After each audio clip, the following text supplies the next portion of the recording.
تو وما تقدموا لانفسکم من خیر تجدوہ عند اللہ، جو کچھ بھی تم آگے بھیج رہے ہو اپنی جانوں کے لیے، خیر، دولت، مال، اسے تم پاؤ گے رب کے پاس، وہ موجود ہے، کہیں جائے گا نہیں۔ اور موجود بھی کس حالت میں ہوگا؟ یہ نہیں کہ اسی حالت میں ہوا خیرم واعظم اجرا، وہ بہت بہتر حالت میں ہوگا۔ اللہ اسے پالے گا، پوسے گا، پروان چڑھائے گا۔ جیسے آتا ہے کہ ہر مرتبہ جب انسان کہتا ہے سبحان اللہ، تو اللہ تعالیٰ جنت میں گویا کہ ایک درخت اس کے لیے لگا دیتے ہیں۔ یہ سبحان اللہ کا کلمہ جو ہے ایک بیج بن کر جنت کی سرزمین میں پڑتا ہے، اور وہاں اس کے لیے ایک درخت کی شکل اختیار کرتا ہے۔ اور انسان جب جائے گا تو کہے گا میرے اعمال تو ایسے نہیں تھے، مجھے اللہ نے اتنی نعمتیں دی ہیں۔ تو بتایا جائے گا کہ تمہاری زبان سے نکلا ہوا ایک ایک مرتبہ کا جو تسبیح و تحمید کا جملہ ہے، اس نے یہاں ان درختوں کی شکل اختیار کی ہے۔ تو اللہ پالے گا، پوسے گا، پروان چڑھائے گا۔ وہ جو مال تم دو گے، اقرضوا اللہ قرضا حسنا وما تقدموا لانفسکم من خیر تجدوہ عند اللہ هو خیرا واعظم اجرا۔ ایک تو یہ کہ وہ خود موجود اصل مال تمہارا وہ بھی بڑھا چڑھا ہوا، اور جو اجر دے گا اللہ وہ تو بہت ہی بڑا ہوگا۔ یعنی یہ تو گویا کہ جو اصل مال ہے وہ لوٹایا جانا ہے بہت بڑھی ہوئی اور بہتر شکل میں۔ مزید یہ کہ تم نے اپنا مال میرے دین کے لیے خرچ کیا تھا، یا میرے لیے، میری رضا جوئی کے لیے صرف کیا تھا، تمہاری اس ہمت اور تمہارے اندر جو یہ عزیمت تھی، اس کا اجر جو ہے وہ علیحدہ ملے گا۔ وَأَعْظَمَ أَجْرًا وَاسْتَغْفِرُ اللَّهَ إِنَّ اللَّهَ غَفُورٌ رَحِيمٌ۔ اور یہ سارا راستہ، یہ سلوک، اس کو طے کرتے ہوئے بہرحال جیسے کہ آتا ہے کہ الانسان مرکب من الخطاء والنسیان، ٹو ایرر از ہیومن، غلطی ہو جاتی ہے، خطا ہو جاتی ہے، کہیں معیار مطلوب کے مطابق آدمی نہیں رہتا، کہیں پاؤں پھسل جاتا ہے چلتے ہوئے تو فوراً آدمی کھڑا ہوتا ہے۔ تو جو بھی کہیں کوئی کوتاہی تفسیر رہ گئی ہو اس کے لیے استغفار کرتے رہا کرو۔ واستغفر اللہ ان اللہ غفور الرحیم، یقیناً اللہ تعالیٰ بہت غفور اور بہت رحیم۔ غفور جو ہے یہ فعول کے بدل پر مبالغے کا صیغہ ہے، بہت ہی معاف فرمانے والا۔ رحیم صفت مشبہ ہے فعیل کے بدل پر، دوام رحمت، ہمیشہ اس کی رحمت کا سایہ جو ہے وہ ہمیشہ تم پر رہے گا۔ واللہ غفور الرحیم۔ اب اس آیہ مبارکہ کے بارے میں پہلی بحث تو یہ سمجھیے کہ اس کے زمانہ نزول کے بارے میں یہ تو معلوم ہے کہ یہ آیت تخفیف ہے، جو حکم شروع میں آیا تھا اس میں تخفیف کی گئی۔ وہ حکم بہت سخت تھا، قم اللیل الا قلیلا نصفہ او انقص منہ قلیلا او زد علیہ ورتل القرآن ترتیلا انا سنلقی علیک قولا ثقیلا ان ناشئۃ اللیل ہی اشد وطئا واقوم قیلا۔ تو بڑے جلال کے ساتھ اور بڑی تاکید کے ساتھ اور بڑے زور کے ساتھ اور بڑے ایمفیسس کے ساتھ حکم آیا ہے۔ کہا جا سکتا ہے جدید جو لٹریری ایک اصطلاحات ہے کہ معلوم ہوتا ہے کہ بالکل اینٹی کلائمیکس ہے اس کا، یہ وہ کلائمیکس تھا تو یہاں یہ اینٹی کلائمیکس ہو گیا ہے۔ یہاں اللہ تعالیٰ خود بیان کر رہے ہیں کہ تم اس کی پابندی نہیں کر سکتے، تمہارے اندر یہ بھی کمزوریاں ہیں، یہ بھی کمزوریاں ہیں،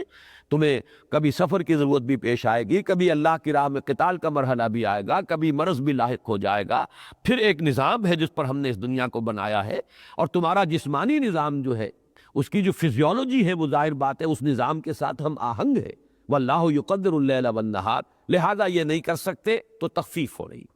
تو اس میں تو کوئی شک ہے ہی نہیں کہ یہ آیت تخفیف ہے، اس حکم میں نرمی کی گئی۔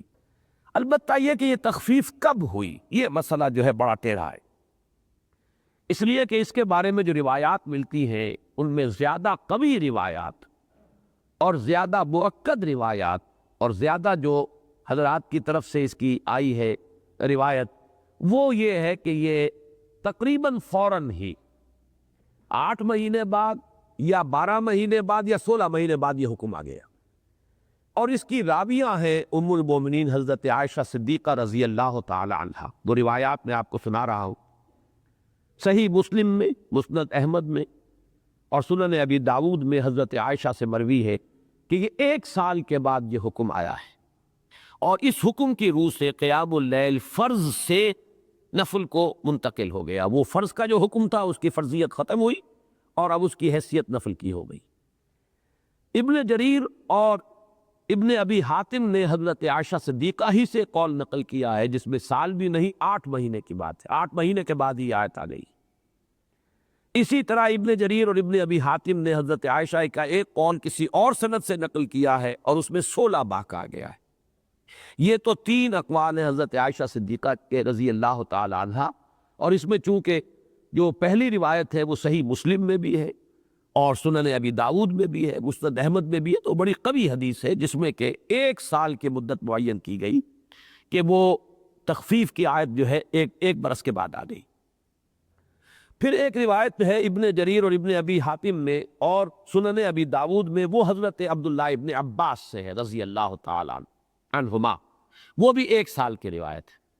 تو گویا کہ اب یہ عبداللہ ابن عباس رضی اللہ تعالیٰ عنہما اور عائشہ صدیقہ رضی اللہ تعالیٰ عنہا، ان کی رائے 1 سال کے بارے میں یہاں متفق علیہ ہو گئی، اور سنن ابو داؤد کے اندر یہ دونوں موجود ہیں۔ لیکن ایک قول ہے کہ جو ابن جریر اور ابن ابی حاتم نے دیا ہے حضرت سعید ابن جبیر کا، یہ ہے در حقیقت تابعین میں سے، انہوں نے یہ کہا ہے کہ یہ آیت 10 سال بعد نازل ہوئی۔ تو اب یہ گیپ بہت ہے، خیر 8 مہینے، سال، 16 مہینے، یہ تو ان میں کوئی لمبا چوڑا فرق نہیں ہے، یہ تو ایک دوسرے کے ساتھ ریکنسائل ہو سکتے، لیکن 10 سال کا فرق جو ہے یہ تو یقیناً یعنی ایک خاصا فصل ہے اس کے اندر، اور یہ حضرت سعید جو ہے اس پر بہت ہی تاکید کے ساتھ کہتے ہیں 10 سال کے بعد نازل ہوئی۔ بہت سے مفسرین نے بڑی سہل انگاری کے ساتھ، اور ان میں خاص طور پر وہ حضرات کے جن کو روایات سے کوئی خاص شغف نہیں، وہ بڑی سے بڑی روایت اٹھا کر پھینک دیتے ہیں، تو یہ تو بیچاری چھوٹی روایات ہے، تو انہوں نے بس 1-2 جملوں میں لکھ دیا کہ آیت مدنی ہے، اب اس پر بحث سورے سے کی ہی نہیں۔ مثلاً خاص طور پر اس دور کے مفسرین میں سے مولانا مودودی صاحب نے تو پھر بھی کچھ بحث کی ہے، کچھ عقلی دلائل اس کے دیے ہیں کہ یہ جو ہے مدنی والی، یا یہ کہ کم سے کم یہ کہ 10 سال والی آیت جو ہے وہ زیادہ قرین عقل ہے، قرین قیاس ہے،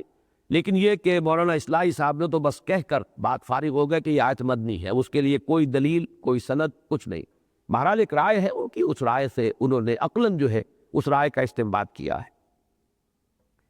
اب میں یہاں اپنی مشکل عرض کر رہا ہوں، میرا بہت عرصے سے ایک گمان تھا، اور وہ گمان یہ تھا کہ یہ آیت 2 حصوں میں ہو کر نازل ہوئی، یعنی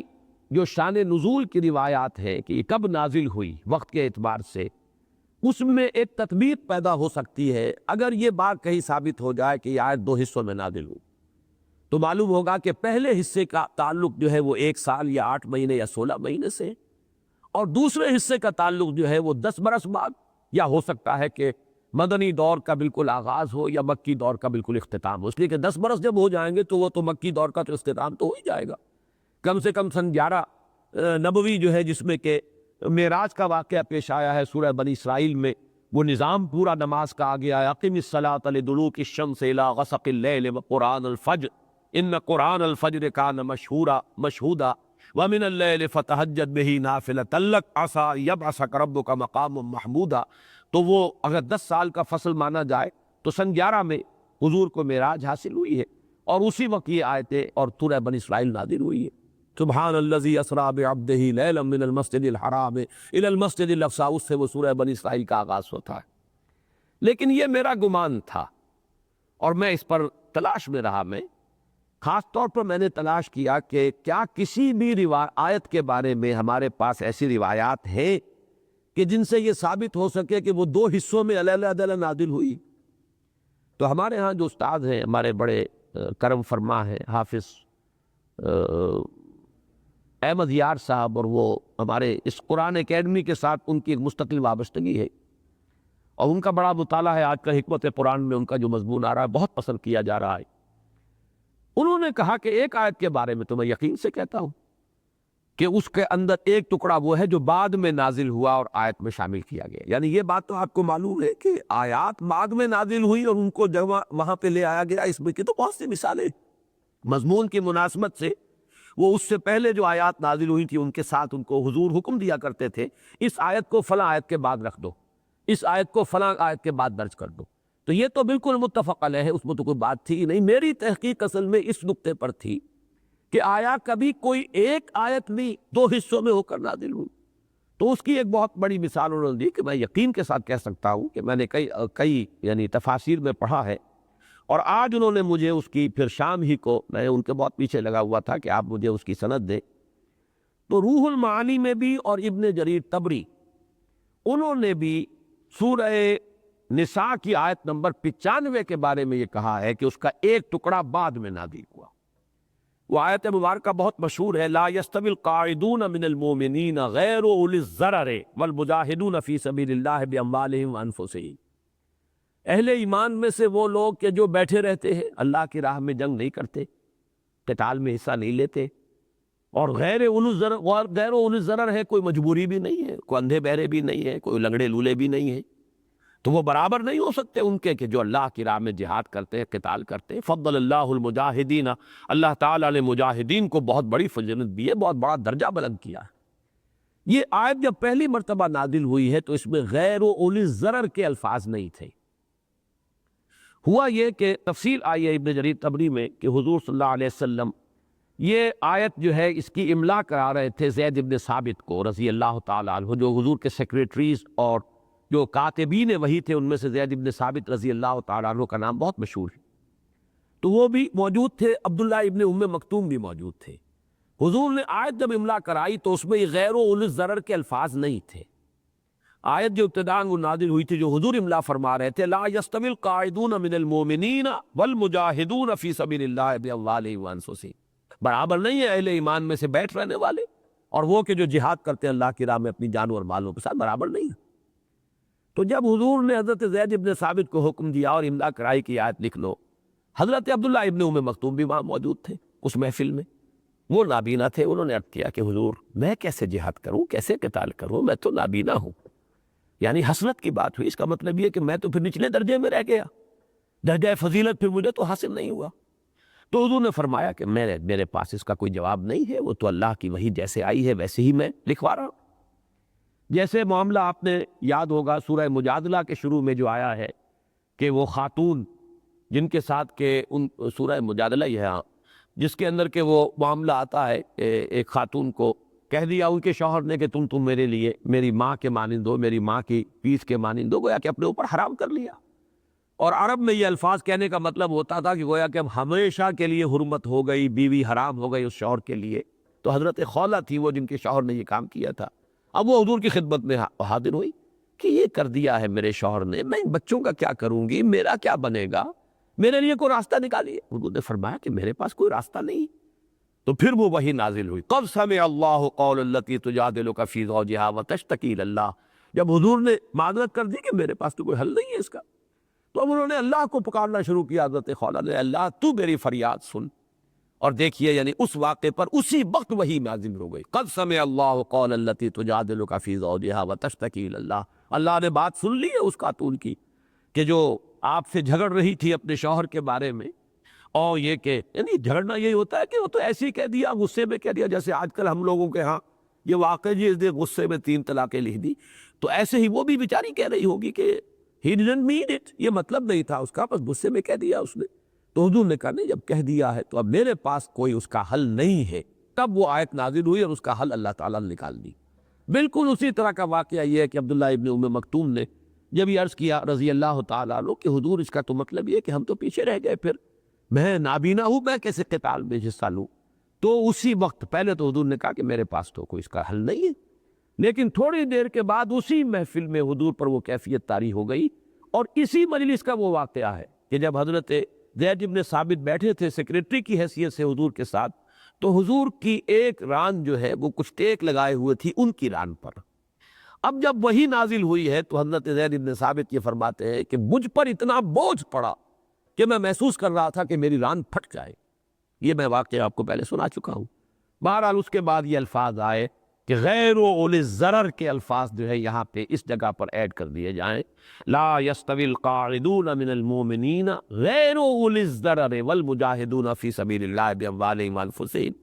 کہ یہ معاملہ جو ہے ان اہل ایمان کا ہے جو بغیر کسی عذر کے، بغیر کسی مجبوری کے، نہ اندھے ہیں، نہ بہرے ہیں، نہ لنگڑے ہیں، نہ لولے ہیں، لیکن یہ کہ اللہ کی راہ میں جہاد کے لیے نہیں نکلتے، وہ ان کا درجہ نہیں ہے اللہ کے ہاں جو ان کا ہے جو اللہ کی راہ میں جہاد اور قتال کرتے ہیں. اس سے مجھے کچھ مسئلے کا حل تو مل رہا تھا کہ میں ایک جب مثال مل گئی ہے تو ایک گمان کرنے کے لیے گویا کہ انگلی رکھنے کی جگہ تو مل گئی ہے، لیکن اللہ تعالیٰ کی طرف سے بڑی رہنمائی ہوئی ہے کہ میں اس زمانے میں پچھلے مرتبہ آپ کو یاد ہوگا میں نے بہت تفصیل کے ساتھ یہ ترتیب نزولی کے بارے میں گفتگو کی تھی.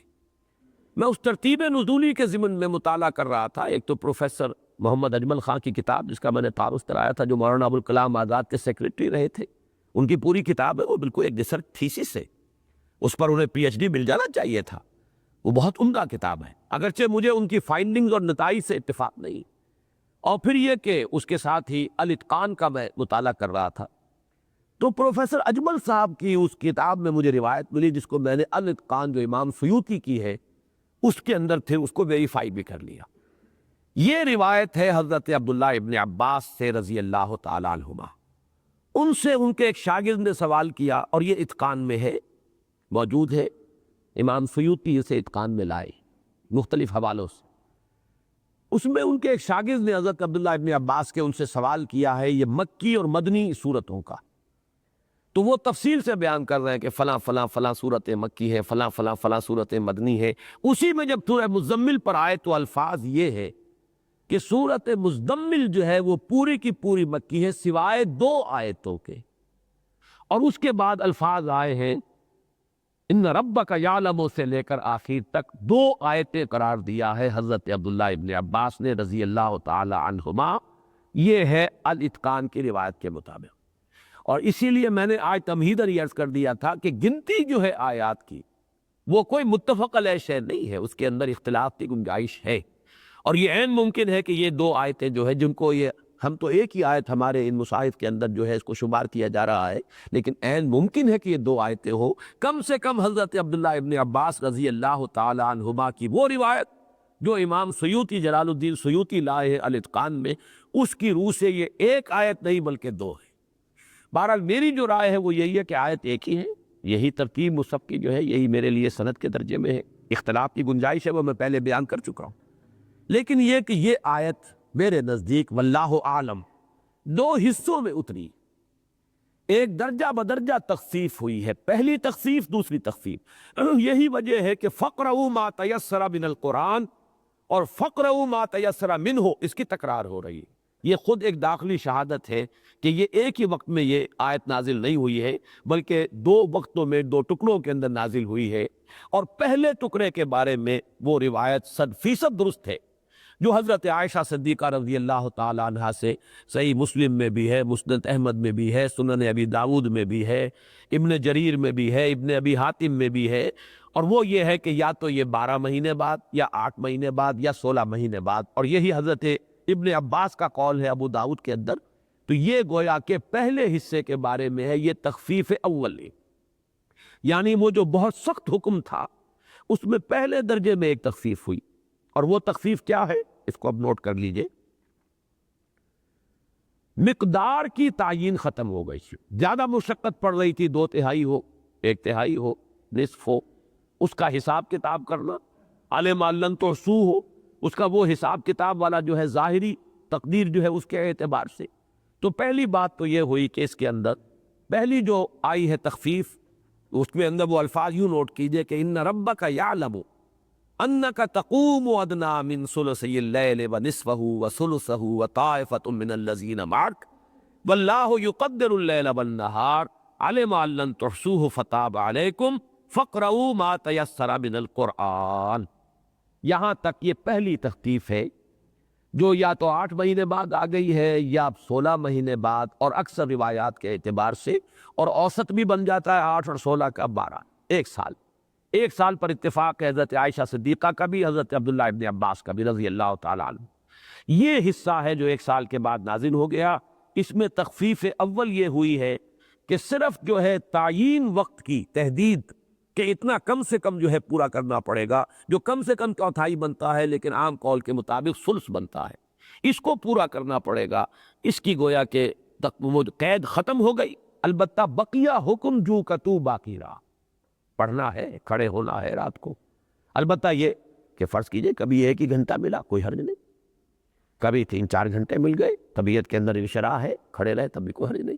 وہ جو قید تھی کہ نصفہ او انقص منہ قلیلا او زد علیہ ورتل القرآن ترتیلا، تو یہ آدھا یا آدھے سے زائد یا آدھا سے کم، یہ جو ہے یہ قید ختم ہو گئی. یہ ہے میرے نزدیک واللہ عالم. میں نے سارے دلائل آپ کے سامنے رکھ دیے ہیں، اس لیے کہ ان روایات کو اٹھا کر پھینک دینا ممکن نہیں ہے۔ دلائل اگرچہ دوسرا حصہ جو ہے آیت کا، اس میں ان چیزوں کا تذکرہ ہو رہا ہے جس کا مکی دور میں اور شروع میں تو سرے سے کوئی گمان ہی نہیں ہو سکتا تھا، قتال فی سبیل اللہ، اور ابھی زکوٰۃ کا، ایتاء زکوٰۃ کا نظام، اور نماز کا بھی اقامت صلاۃ کے ساتھ ہو، یہ تو ابتدا میں تھا ہی نہیں۔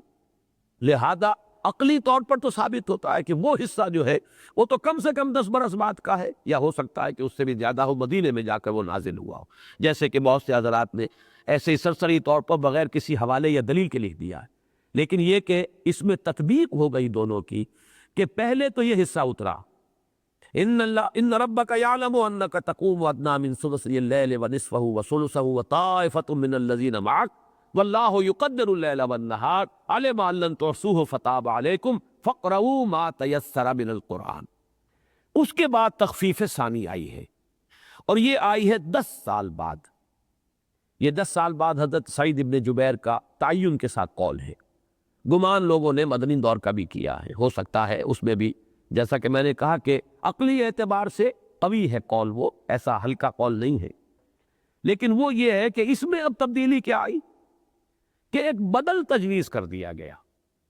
قیام اللیل کا بدل اب آیا ہے، وَأَقِیمُوا الصَّلَاةَ وَآتُوا الزَّکَاةَ وَأَقْرِضُوا اللَّهَ قَرْضًا حَسَنًا۔ اس لفظ بدل کو اب اچھی طرح سمجھنی ہے کہ اس کی اہمیت پورے طور پر آ جائے، کہ وہ جو رات کے کھڑے ہونے کی تاکید، اور اب رات کا کھڑا ہونا کلیتاً نفل کے درجے میں آ گیا، یہ گویا کہ تخفیف ثانی ہے۔ رات کا کھڑا ہونا اب واجب نہیں، لازم نہیں، ضروری نہیں، صرف وہ نفل کے درجے میں رہے گا، اور اسی پر وہ آیت دلالت کر رہی ہے جو سورہ بنی اسرائیل میں ہے۔ بلکہ اس میں تو ایک بحث اور بھی ہے، وہ میں بعد میں عرض کروں گا کہ آیا حضور کے لیے بھی یہ نفل رہا یا فرض رہا، اس میں اختلاف رائے ہے، لیکن یہ کہ یہ ثابت ہو گیا اقم الصلاۃ لدلوک الشمس الی غسق اللیل وقرآن الفجر، نماز کو قائم رکھو، اقامت صلاۃ کا اب یہ نظام آیا، اور یہ سن 11 میں نازل ہو گئی سورہ بنی اسرائیل، سن 11 نبوی، ابھی ہجرت نہیں آئی، ہجرت سے 1.5 سال تقریباً پہلے، اس میں یہ معراج کے وقت جو ہے سورت نازل ہوئی۔ نماز کو قائم رکھو، سورج کے ذرا ڈھلنے کے بعد سے لے کر رات کی گہرائی، تاریکی کی گہرائی تک، الی غسق اللیل۔ اب اس میں آپ کو معلوم ہے 4 نمازیں آ گئی، اس لیے کہ سورج ڈھلتا ہے تو ظہر ہے، پھر اس کے بعد اور ڈھل گیا تو عصر ہے، غروب ہو گیا مغرب ہے، رات کی تاریکی گہری ہو گئی تو عشاء ہے۔ تو اقم الصلاۃ لدلوک الشمس الی غسق اللیل، 4 نمازیں، وقرآن الفجر، اور خاص طور پر یہاں بھی قرآن سے مراد جو ہے قرآن پڑھنا علیحدہ نہیں بلکہ نماز میں، فجر میں، اس لیے کہ فجر کی نماز میں زیادہ تلاوت جو ہے یہ مسنون ہے، حضور بھی لمبی صورتیں پڑھتے تھے، تو یہ گویا کہ نماز کا نظام آ گیا۔ لیکن اس کے بعد وَمِنَ اللَّيْلِ فَتَہَجَّدْ بِهِ نَافِلَةً لَكَ، اور رات میں سے ایک حصہ کچھ اور جاگا کرو اس قرآن کے ساتھ۔ اس کی اب کوئی مقدار نہیں، کوئی تعین نہیں، البتہ یہ کہ اس میں تہجد بہی، فتہجد بہی، اس قرآن کے ساتھ جاگو۔ اس کو بڑی اہمیت کے ساتھ سمجھیے، اس کو میں بعد میں مزید بھی عرض کروں گا کہ یہ اب نافلۃ لک، یہ ہے اضافی طور پر تمہارے لیے نفل ہے، اضافی ہے، اپنی مرضی پر ہے، خواہش پر ہے، کرو، یہ فرض نہیں ہے۔ فرض نمازیں وہی ہے، اقم الصلاۃ لدلوک الشمس الی غسق اللیل، ظہر، عصر، مغرب، عشاء، وقرآن الفجر، قرآن تو یہ فجر کی نماز۔ تو گویا کہ تخفیف نمبر 2 جب آئی ہے، جو 10 برس کے بعد آئی یا مدنی دور میں آئی، اس میں 2 کام ہوئے کہ قیام اللیل کی فرضیت یا وجوب سرے سے ساقط، وہ صرف نفل کے درجے میں، البتہ اس کا بدل تجویز کر دیا گیا ہے، اور وہ ہے اقامت الصلاۃ، ایتاء الزکوٰۃ، اور اللہ کو قرض حسنہ دینا۔ اب آئیے اس مسئلے کی طرف کہ آیا حضور صلی اللہ علیہ وسلم پر یہ آخری وقت تک فرض نہیں ہے تہجد یا قیام اللیل؟ بعض حضرات کی رائے ہے کہ ہاں ایسا ہے،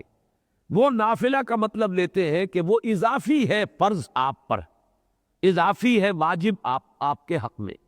یہ معنی لیتے ہیں کہ 5 نمازیں سب کے لیے ہیں، اور ایک نماز محمد صلی اللہ علیہ وسلم آپ کے لیے ایک اضافی نماز اور ہے جو آپ کے لیے لازم ہے، گویا کہ یہ حضور پر فرض ہی کے درجے میں رہی۔ اور یہ روایت ہے حضرت عبداللہ ابن عباس کی، یہ ان کا قول ہے، ان کے قول کو بہرحال بالکل نظر انداز کرنا ممکن نہیں۔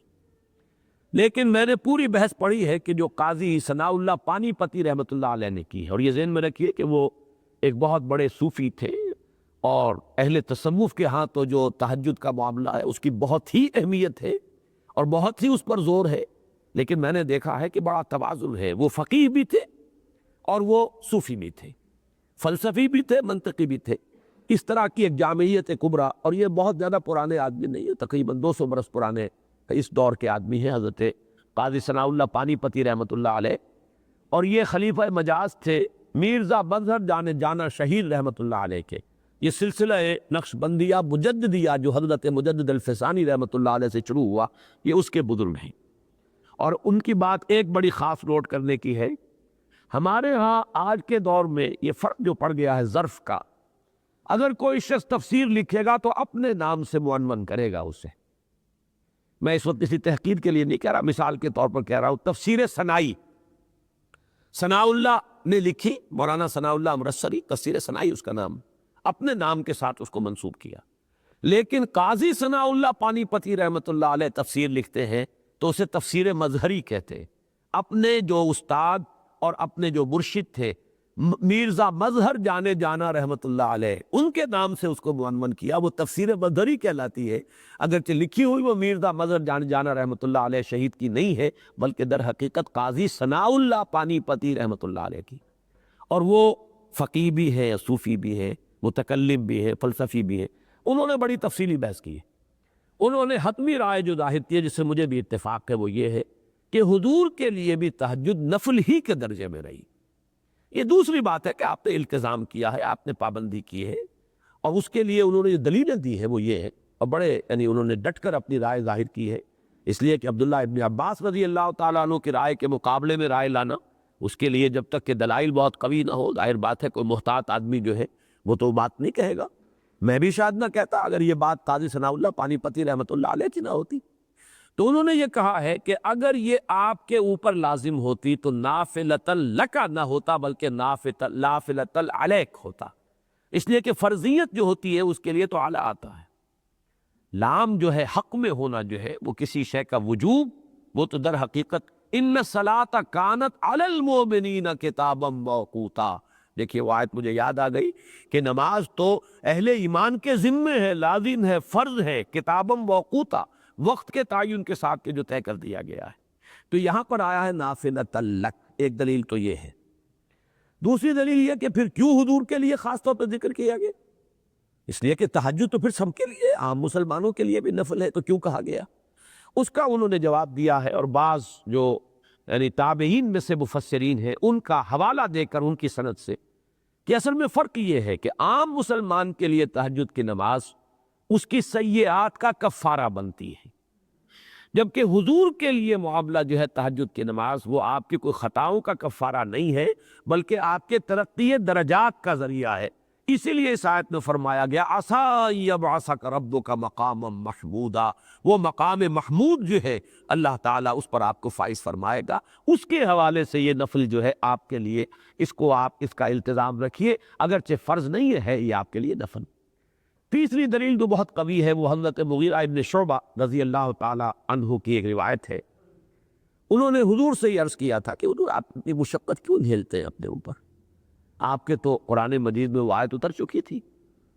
لقد غفر اللہ لک ما تقدم من ذنبک وما تأخر، اللہ تعالیٰ آپ کی اگلی پچھلی کوئی خطائیں عمل تو ہے نہیں، گناہ ہے نہیں، گناہ کا تو سوال نہیں۔ کوئی فرض کیجئے ایسا ہو گیا ہو کہ کہیں راجح پر مرجوح کو ترجیح دے دی گئی ہو، کہیں کسی طرح کا معاملہ ہو گیا ہو، ناجائز کا تو سوال ہی نہیں، حرام کا امکان نہیں۔ اگر کہیں کوئی خطا جسے کہا جا سکے آپ کے مقام کے اعتبار سے خطا اگر ہے بھی تو اللہ معاف فرما چکا، اگلے بھی پچھلے بھی، تو پھر آپ نے اتنی مشقت کیوں جھیلتے ہیں کہ آپ کے پاؤں متورم ہو جاتے ہیں؟ اس کے تو یہ بھی کیفیت ہوئی ہے کہ عبداللہ ابن عباس ہی فرماتے ہیں، وہ چونکہ چھوٹے تھے، بچے تھے، ایک روز حضور کے گھر چلے گئے، رات وہیں سوئے۔ جب رات کو حضور کھڑے ہوئے، اب یہ بھی چپکے سے پیچھے کھڑے ہو گئے۔ حضور نے جو شروع کیا تو پہلی رکعت کے اندر ہی سورہ بقرہ بھی پڑھی، سورہ آل عمران بھی پڑھی، سورہ نساء بھی پڑھی، 5.25 پارے پڑھ لی۔ یہ کہتے ہیں عبداللہ ابن عباس کہ میرا کئی مرتبہ جی چاہا کہ میں نیت توڑ کے کھسک جاؤں، اس لیے کہ بچے تھے ابھی، وہ انہوں نے اپنی اس کیفیت کو چھپایا نہیں۔ تو حضور صلی اللہ علیہ وسلم اتنا بھی مشقت جو ہے اپنے اوپر اتنی جھیلتے تھے، تو انہوں نے عرض کیا کہ حضور آپ کی کیوں اپنے اوپر مشقت اتنی جھیلتے؟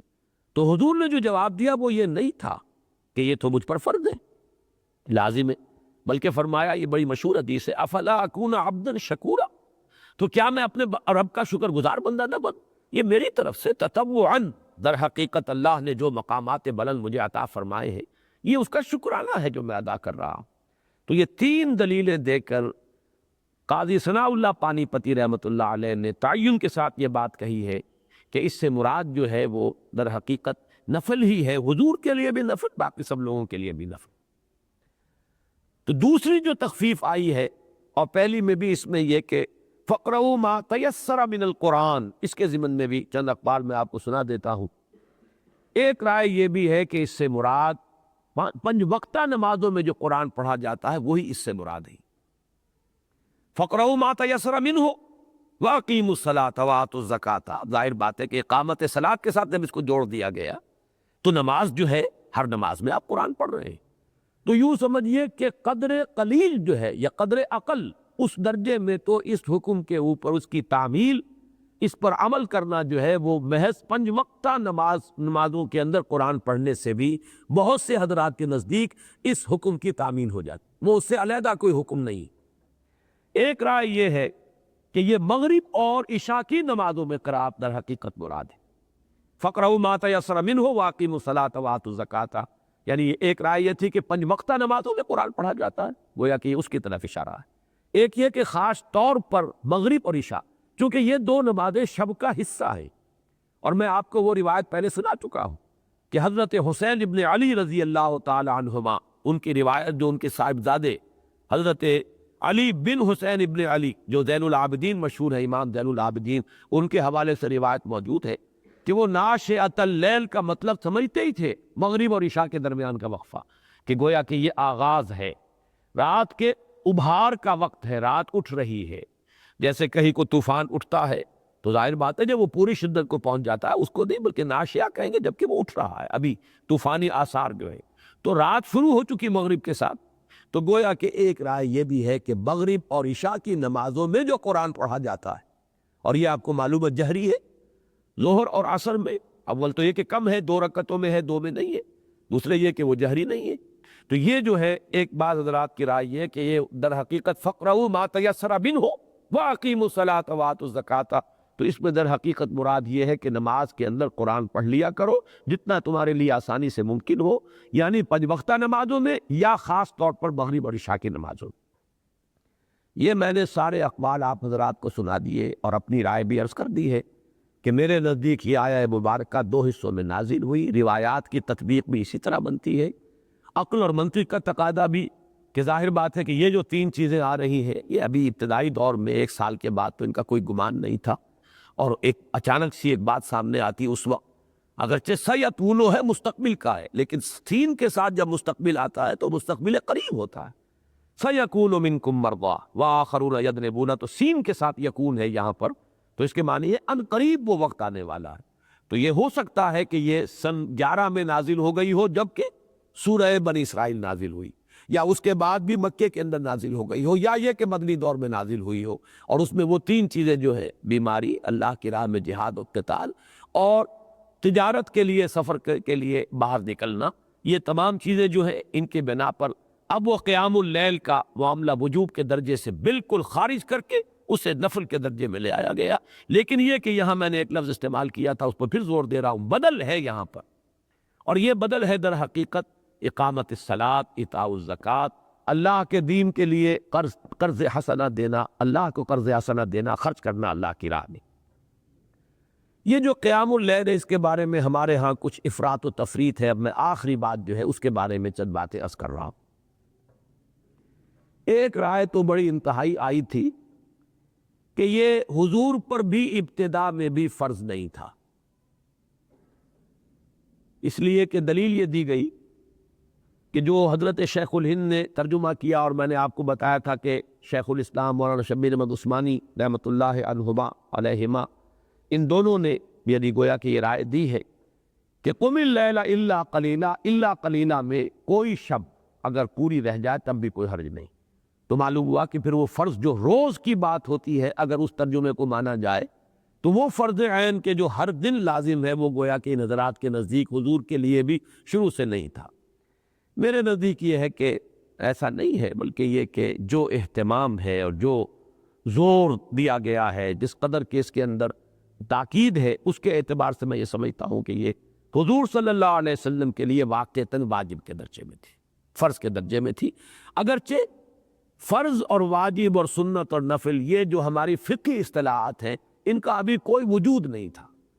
یہ تو پھر بعد میں چیزیں جو ہے مرتب کی گئی ہیں اور مرتب کر کے ان کے لیے اصطلاحات وضع کی گئی ہیں۔ وہاں تو حکم تھا، لیکن جس تاکید کے ساتھ حکم ہے، جس شان کے ساتھ حکم ہے،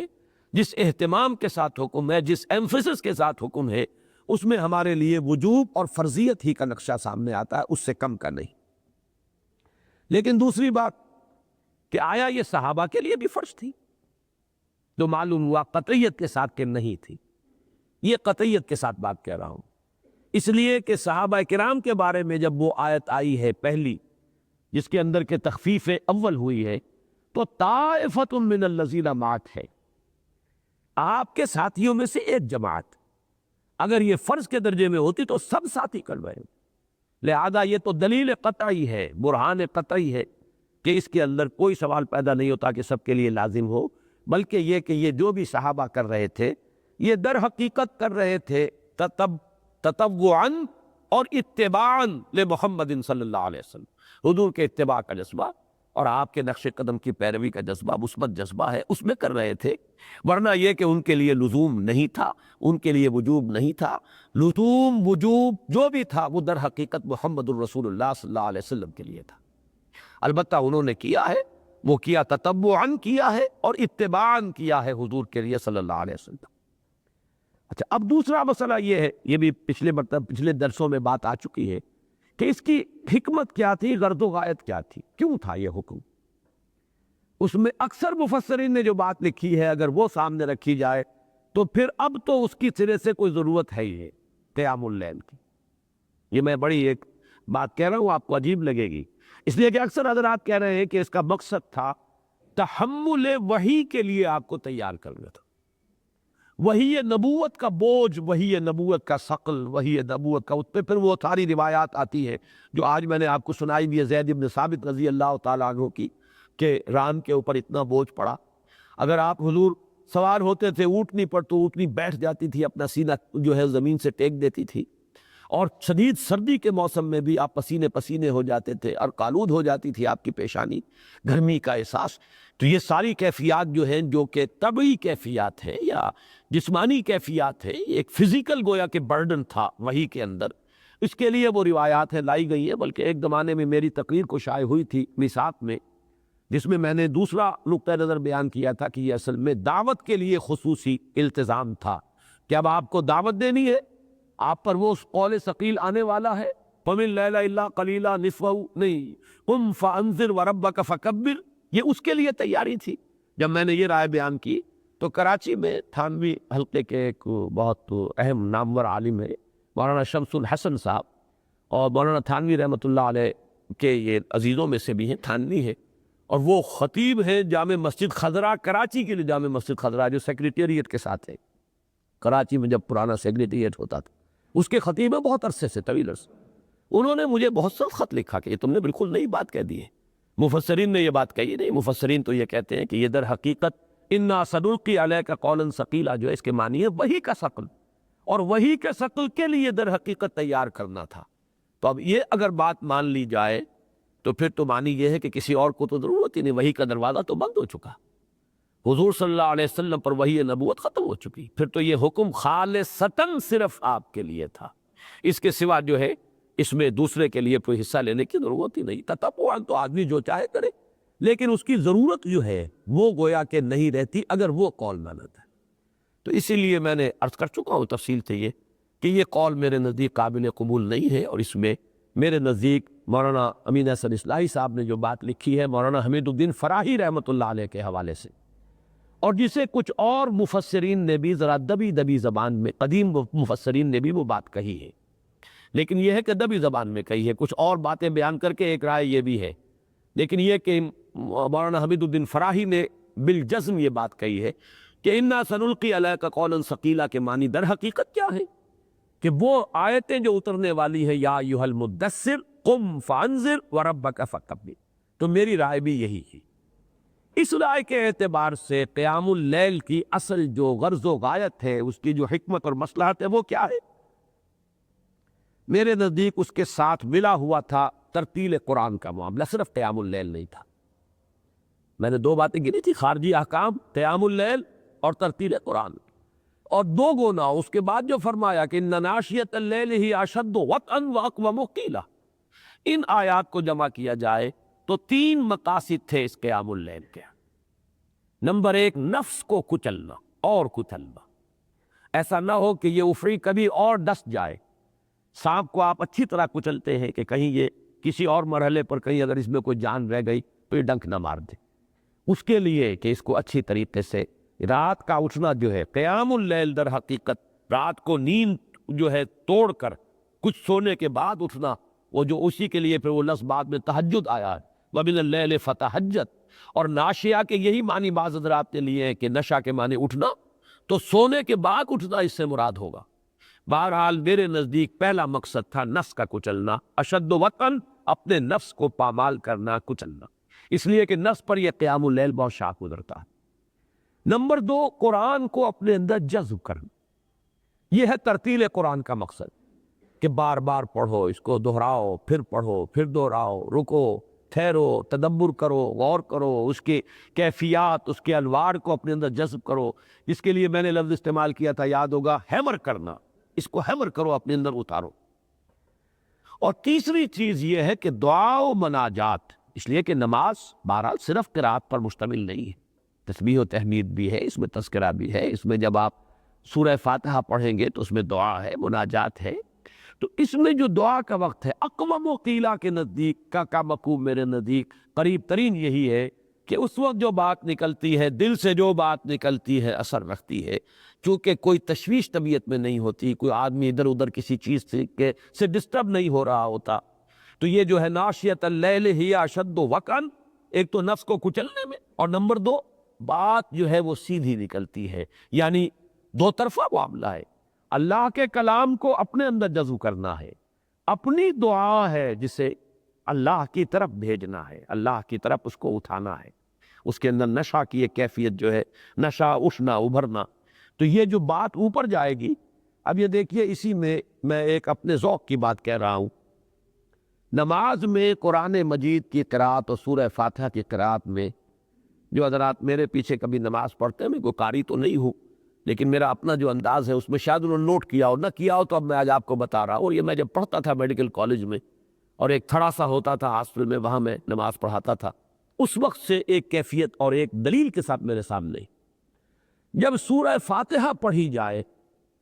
تو یہ گویا کہ کیفیت ہونی چاہیے جیسے کسی بڑی عظیم ہستی کے سامنے آپ بہت ہی لجاجت کے ساتھ، عاجزی کے ساتھ، تضرع کے ساتھ کوئی درخواست پیش کر رہے ہیں۔ لیکن جب اس کے بعد قرآن پڑھا جاتا ہے اور باجماعت جب آپ پڑھ رہے ہیں، تو گویا کہ اس وقت آپ نمائندے ہیں پوری جماعت کے، دعا کرنے میں اپنے رب کے سامنے، اہدنا الصراط المستقیم صراط الذین انعمت علیہم۔ اس میں جب تک وہ التجا کا انداز نہ ہو، دعا کا انداز نہ ہو، اس میں ایک جیسے درخواست پیش کی جانی ہے، اس انداز کے اندر نہ پڑھا جائے تو وہ صحیح کیفیت نہیں ہے۔ لیکن جب اب آگے آپ قرات پڑھتے ہیں، وہاں گویا کہ اب آپ نمائندگی کر رہے ہیں، اللہ کے فرمان سنا رہے ہیں اپنے مقتدیوں کو، وہاں اس میں جلال اور اس کے اندر جو ہے وہ انداز جیسے کہ فرمان شاہی سنایا جا رہا ہو، پروکلیمیشن، ڈنکے کی چوٹ جیسے سنایا جاتا تھا۔ کوئی آتا تھا، کوئی پروکلیمیشن کرنے والا، اور پہلے وہ بجاتا تھا ڈھول، پھر کھڑے ہو کر زور شور کے ساتھ، اہتمام کے ساتھ، یہ فرمان شاہی ہے۔ تو میرے ہاں یہ آپ کو فرق ملے گا کہ سورہ فاتحہ میں گویا کہ امام اپنے مقتدیوں کی نمائندگی، خود اپنی بھی اور ان کی نمائندگی کرتے ہوئے اللہ کی جناب میں درخواست پیش کر رہا ہے، اس میں عاجزی، تذلل، تضرع اور ایک التجا کی کیفیت ہونی چاہیے۔ باقی قرات جو ہے اس کے اندر گویا کہ اب آپ فرمان خداوندی پہنچا رہے ہیں ان کو جو پیچھے کھڑے ہیں، اور اس میں جو کیفیت ہے وہ جلال والی بات جو اللہ تعالیٰ کے اس کلام کے ساتھ جو ہے مناسبت رکھنے والی ہے، یہ ہے در حقیقت۔ اس میں میرا ذہن ادھر کیوں منتقل ہوا اس وقت کہ میرے نزدیک یہ قیام اللیل میں جہاں ایک طرف فزیکل پہلو ہے اپنے نفس کو کچلنا، وہاں دوسری طرف جو یہ دو پہلو ہے اس کے کہ اللہ کے کلام کو اپنے اندر جذب کرنا، یہ ترتیل ہے، رتل القرآن ترتیلا، اس کو جذب کرنا ہے، ہیمر کرنا۔ دوسری طرف اپنی دعا ہے، اقوم قیلا ان ناشیۃ اللیل ہی اشد وقعا واقوم قیلا، یہ دوسری مصلحت ہے کہ دعا سیدھی دل سے جو بات نکلتی ہے اثر رکھتی ہے، پر نہیں طاقت پرواز مگر رکھتی ہے۔ یہ کیفیت ظاہر بات ہے کہ جتنی اس قیام اللیل و تہجد میں ہو سکتی ہے وہ عام حالات میں میسر نہیں آ سکتی۔ اب یہ تو ہے ایک طرفہ، گویا کہ نتیجہ کیا میں نے نکالا، اس قیام اللیل کی ضرورت ہر داعی کو ہے، داعی بڑا ہو چھوٹا ہو، اس کا اہتمام، یہ تینوں کام اس کے لیے ضروری ہے۔ ایک شخص وہ ہے جو صرف اس فرسٹ لیول پر زندگی بسر کر رہا ہے، خود اپنا نماز روزہ ٹھیک اور حرام کو چھوڑ دیا اور فرائض وہ پورے کر رہا ہے، فرسٹ لیول ہے وہ جو 6 منزلہ عمارت ہے جو فرائض دینی کی اگر آپ کے ذہن میں ہو۔ دوسری منزل ہے دعوت، تبلیغ۔ تیسری منزل ہے اقامت، اسلامی انقلاب، دین کا غلبہ، جدوجہد، جہاد۔ تو بقیہ 2 منزلیں جو ہیں پہلی منزل کے لیے ضروری نہیں ہے، دوسری منزل جو ہے دعوت اور اقامت اس کے لیے پھر یہ لازم کے درجے میں ہے، کم ہو زیادہ ہو اس کی مقدار کیا ہے کیا نہیں ہے، کبھی رہ بھی جائے تو کوئی بات نہیں ہے، لیکن یہ کہ یہ اپنے فلسفے کے اعتبار سے داعی کے لیے ضروری ہے، وہ داعی بڑا ہو وہ داعی چھوٹا۔ البتہ اب اس کی یہ تو ہے ایک طرف کی بات ہے، اس میں جو اہمیت بعض حضرات نے کم کی ہے وہ میں نے آپ کے سامنے رکھی ہے کہ اگر یہ سمجھ لیا جائے کہ یہ صرف تحمل وحی کے لیے تو پھر تو کوئی ضرورت نہیں رہی۔ اس کی ضرورت ہے، اور ضرورت اس لیے ہے کہ جسے بھی دعوت دینی ہے اس کے لیے یہ تینوں کام ضروری ہے۔ عام مسلمانوں سے بڑھ کر اسے اپنے نفس پر بھی کنٹرول کرنا ہوگا، نفس کو کچلنا ہوگا،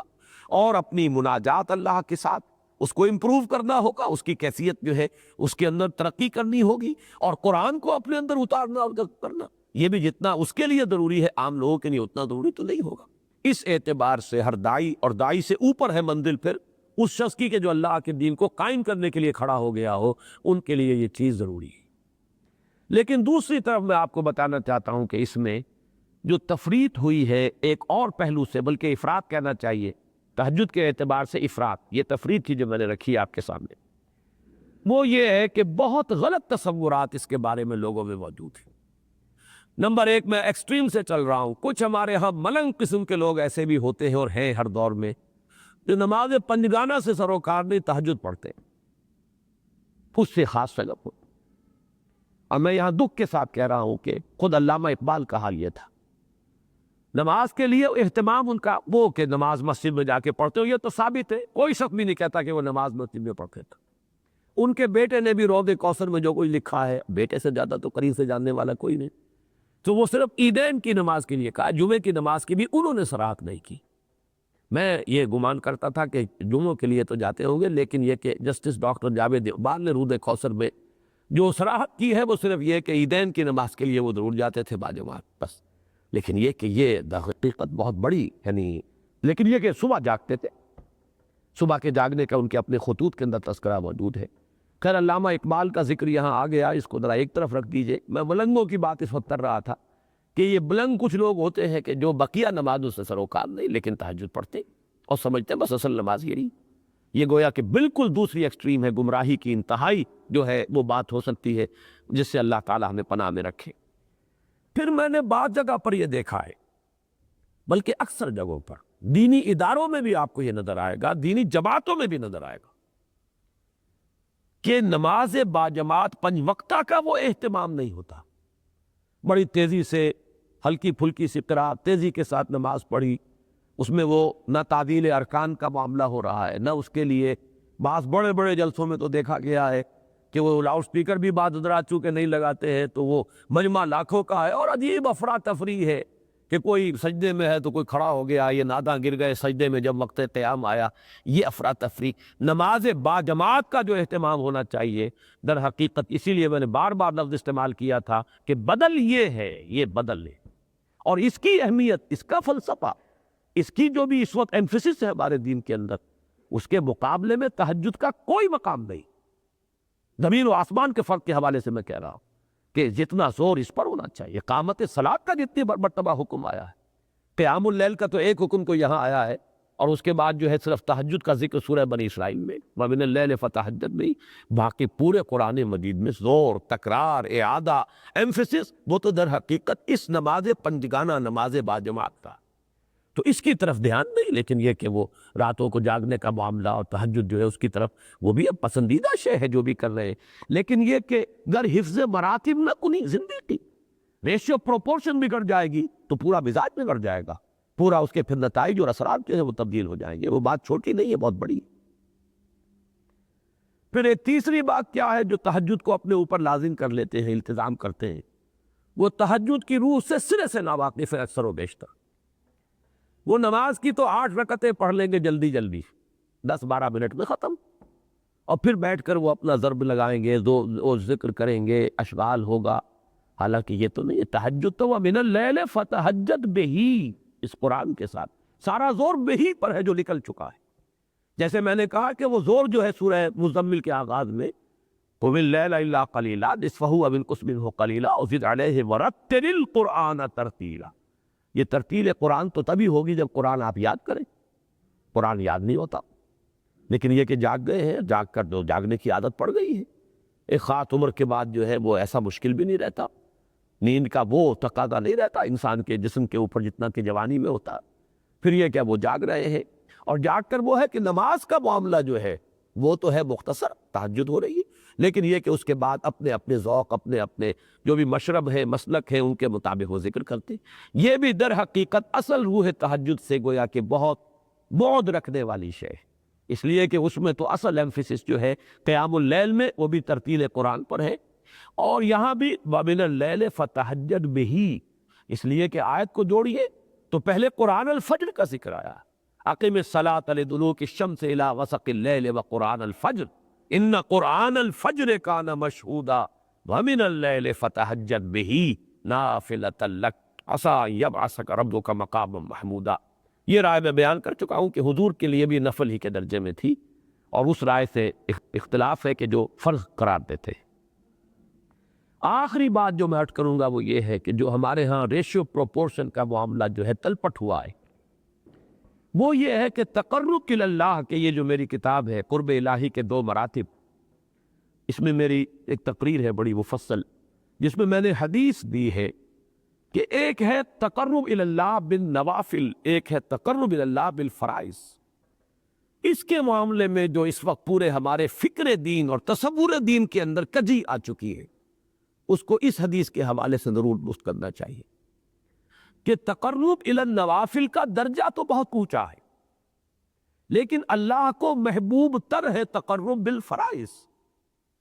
اور اس کی جو مثال ہے وہ یہ ہے کہ 2 منزلیں ہیں، تو ایک منزل نیچے کی پہلی ہے اور ایک اوپر والی ہے. اونچی دوسری منزل ہے لیکن اہم تر پہلی منزل. پہلی منزل ہو سکتی ہے بغیر دوسری منزل کے، لیکن دوسری منزل کا کوئی امکان ہی نہیں. کہاں بنائیں گے اسے جب تک کہ پہلی منزل نہ ہو؟ تو تقرب بالفرائض جو ہے، دیکھیے اب یہ حدیث جو ہے، اور یہ بخاری کی روایت ہے، حضرت ابو ہریرہ رضی اللہ تعالیٰ عنہ سے، وعن ابی ہریرہ قال قال رسول اللہ صلی اللہ علیہ وسلم ان اللہ تعالیٰ قال.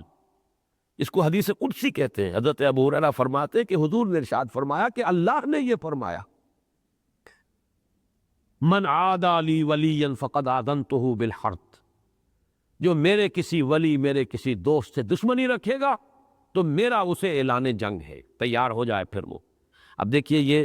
یہ حدیث ہے ہی تصوف کی حدیث. اس کا ذکر ہی شروع ہو رہا ہے ولی سے، اللہ کے ساتھ تعلق ولایت باہمی. من عادى لی ولیا، جس نے میرے کسی دوست اور میرے کسی ولی کے ساتھ دشمنی رکھی تو وہ سن لے میری طرف سے الٹیمیٹم ہے در اسے.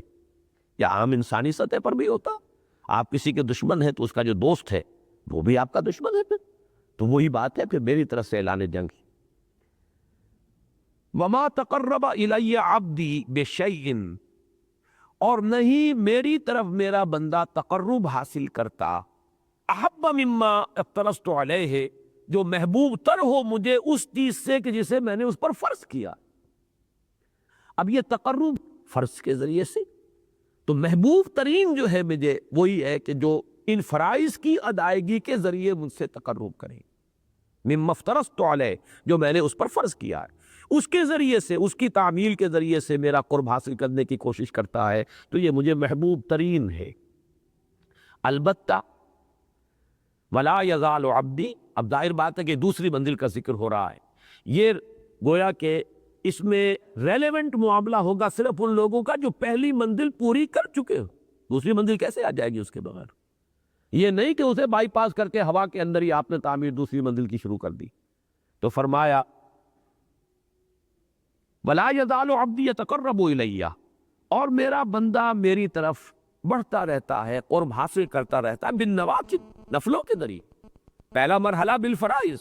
جو مجھے محبوب ترین ہے، لیکن یہ کہ جو اس سے آگے بڑھے فرض پورے کر کے اور وہ نوافل کے ذریعے سے تقرب حاصل کرتا رہتا ہے، حتیٰ احبہ، یہاں تک کہ وہ میرا محبوب بن جاتا ہے، میں اس سے محبت کرتا ہوں۔ فَإِذَا أَحْبَبْتُهُ، اور جب میں اس سے محبت کرتا ہوں، كُنْتُ سَمْعُهُ الَّذِي يَسْمَعُ، میں اس کا وہ کان بن جاتا ہوں جس سے وہ سنتا ہے، وَبَصَرَهُ الَّذِي يُبْصِرُ بِهِ، اور میں اس کے وہ آنکھ بن جاتا ہوں جس سے وہ دیکھتا ہے، وَيَدَهُ الَّتِي يَبْطِشُ بِهِ، اور اس کا وہ ہاتھ بن جاتا ہوں جس سے وہ پکڑتا ہے، وَرِجْلَهُ الَّتِي يَمْشِي بِهَا، اور میں اس کے پاؤں بن جاتا ہوں جس سے وہ چلتا ہے، وَلَئِن سَأَلَنِي لَأُعْطِيَنَّهُ، میرا ایسا بندہ اگر مجھ سے کوئی سوال کرے گا میں لازماً اسے عطا کروں گا، وَلَئِنِ اسْتَعَاذَنِي أُعِيذَنَّهُ، اگر وہ میری پناہ طلب کرے گا کسی کے مقابلے میں لازماً اسے پناہ دوں گا۔ یہ حدیث بڑی اہم ہے، حدیث قدسی ہے۔ اب اس میں دو درجے آ گئے، لیکن فرائض کا تصور جو ہے در حقیقت وہ ہے کہ جو ہمارے ہاں محدود ہونے کے باعث یہ پوری حدیث جو ہے یہ تقریباً بے معنی ہو گئی۔ نماز، روزہ، حج، زکوٰۃ فرض ہے، آگے یہ یاد نہیں رہا کہ دین کی تبلیغ بھی فرض ہے، آگے یہ یاد نہیں رہا کہ دین کے لیے جہاد بھی فرض ہے، دین کی جد و جہد، اللہ کے دین کے غلبے کی جد و جہد فرض ہے۔ وہ جو پورا کا پورا تصور فرائض ہے اس کو سامنے یہاں رکھے تو معلوم ہوا کہ اس کو بھرپور طریقے پر اپنے ان فرائض کو ادا کرتے ہوئے، ان میں جو بھی حق بنتا ہے ان کا حق ادا کرتے ہوئے، اگر ایک انسان اگر مزید جو ہے تقرب حاصل کرتا ہے نوافل کے ذریعے سے، ان میں وہ نماز کے نوافل بھی ہوں گے یقیناً، اس میں صدقات نافلہ بھی ہوں گے۔ ایک تو یہ ہے کہ زکوٰۃ تھی اس نے دے دی، یہ تقرب الفرائض کے درجے میں آئے گا۔ ایک وہ صدقات نافلہ ہے کہ جو اور دے رہا ہے، قرض دے رہا ہے، اللہ کو قرض حسنہ دے رہا ہے، زکوٰۃ کے علاوہ یہ تقرب النوافل آ جائے گا۔ تو جو شخص یہ کام کرے گا پھر رتبہ اس کا اتنا بلند ہو جائے گا، اللہ فرماتا ہے میں اس کے ہاتھ بن جاتا ہوں، اس کے پاؤں بن جاتا ہوں، اس کی آنکھ بن جاتا ہوں، اس کے کان بن جاتا ہوں۔ اس میں ایک چیز کا اضافہ کر لیں، بڑی پیاری بات ایک دفعہ ہمارے ایک ساتھی نے بتائی، مختار حسین فاروقی صاحب نے، کہ شیخ ابن عربی ویسے تو بہت بدنام ہے ہمارے ہاں، اہل حدیث حضرات تو خیر انہیں مسلمان ہی ماننے کو تیار نہیں، اور بھی بہت سے حضرات جو ان سے کافی سوء ظن رکھتے ہیں، لیکن جیسا کہ میں نے ان کی مدافعت میں ان کا ایک شعر سنایا تھا آپ کو کہ الرب رب وان تنزل والعبد عبد وان ترقى، رب رب ہی رہتا ہے خواہ کتنا ہی نزول جلال فرما لے، اور بندہ بندہ ہی رہتا ہے چاہے کہیں پہنچ جائے، ساتھ میں آسمان پر پہنچ کر بھی محمد بندے رہے صلی اللہ علیہ وسلم۔ فَأَوْحَىٰ إِلَىٰ عَبْدِهِ مَا أَوْحَىٰ، اور اس کو دکھایا اللہ نے جو چاہا دکھایا۔ لیکن یہ ہے کہ اللہ تعالیٰ پہلے آسمان پر بھی آ جاتا ہے ہر پچھلی شب کو، ہر شب کے پچھلے حصے میں، تب بھی وہ اللہ ہی رہے گا۔ الرب رب وَإِن تَنَزَّلَ وَالْعَبْدُ عَبْدٌ وَإِن تَرَقَّى۔ اسی طرح کا ایک جملہ انہوں نے مجھے سنایا، ان کے مطالعے میں آیا، انہوں نے کہا کہ اس حدیث کے حوالے سے ابن عربی ایک بات کہتے ہیں بڑی پیاری، کہ تقرب بالفرائض کے ذریعے سے، تقرب بالنوافل کے ذریعے سے اللہ بندے کا ہاتھ بنتا ہے،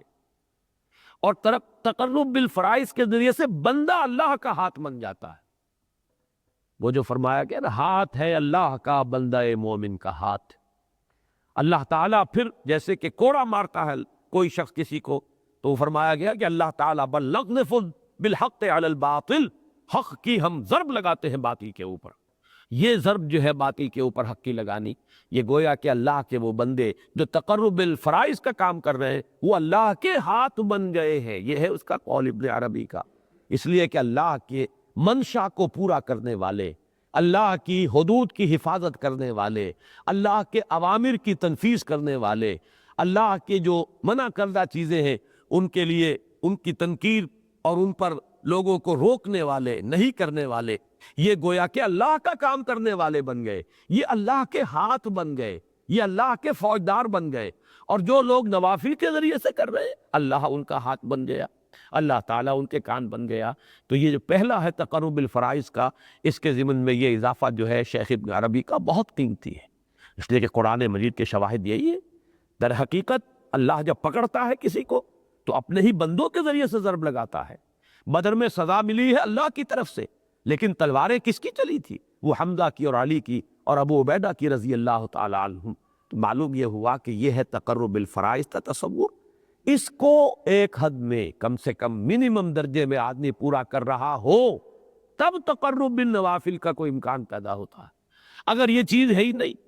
نہ داعی ہے، نہ دین کی اقامت کا کوئی جذبہ ہے، نہ اس کے لیے کسی جماعت میں شمولیت کا کوئی خیال ہے، لیکن وہ تہجد کا ایک نظام چل رہا ہے، اس کے اوپر خوب التزام ہے، اس کی پابندی ہو رہی ہے، یہ چیز در حقیقت فلسفہ دین اور نظام دین کے اعتبار سے یہ اس جگہ پر صحیح فٹ نہیں ہے۔ عربی میں جیسا کہ کئی مرتبہ میں نے آپ کو بتایا، ظلم کہتے ہیں وضع شیء فی غیر محلہ، کسی شے کو اس کے اصل مقام سے ہٹا کر کہیں رکھ دینا۔ تو دین کا یہ پورا ایک نظام ہے، اس میں جس شے کا جو مقام ہے وہیں پر اس کو رکھا جائے، تب وہ بامانی بھی ہے، نتیجہ خیز بھی ہے۔ وہاں سے ہٹا کر چاہے آپ اس کو کتنا ہی بڑھا لے، کتنا ہی اس کے بارے میں غلو کر لے، وہ شے پھر وہ برکات اس کے ذریعے سے پیدا نہیں ہو سکتی کہ جو اپنے اصل مقام پر اگر وہ ہو تو اس صورت میں پیدا ہوگی۔ بارک اللہ لی و لکم فی القرآن العظیم و نفعنی و ایاکم بالآیات والذکر الحکیم۔